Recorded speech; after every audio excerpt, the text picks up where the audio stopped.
Lockdown is coming back to a Chinese city. Officials say they are dealing with a flu outbreak, but residents are worried about a return of the zero COVID-19 policy. Here's the latest. With patients again flooding fever clinics in Chinese hospitals, the northern city of Xi'an launched a contingency plan. It seeks to combat what the city called a flu pandemic. The scheme allows officials to shut down areas of the city in case of severe outbreaks.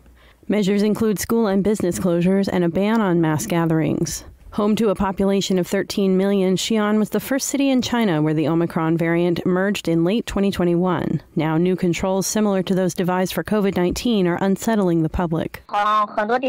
There seems to be a spike of flu infections in many regions. Some people suspect that the influenza A might still be COVID-19, only that the CCP has changed its name. According to former U.S. Army microbiologist Sean Lin, COVID-19 remains widespread in China.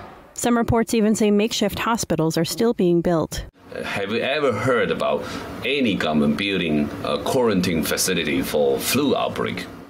In China's capital, Beijing, a hospital reported over 400 people waiting in line one morning. Most infections were among children. A lot of people. We've been accepting quite a number of patients lately. All of them are children with fever and flu symptoms. In eastern Zhejiang province, another hospital received 4,000 patients in just one day, half of them flu patients. Hospitals in Shanghai saw similar overcrowding. Other videos on social media captured outbreaks in Hebei, Henan, Tianjin, and more areas. An expert says influenza does hit China this time of year, but with COVID-19 dominating the past 3 years, there were no reports of large-scale flu outbreaks. It's impossible to tell the difference between influenza A and COVID-19 by clinical symptoms because they are similar.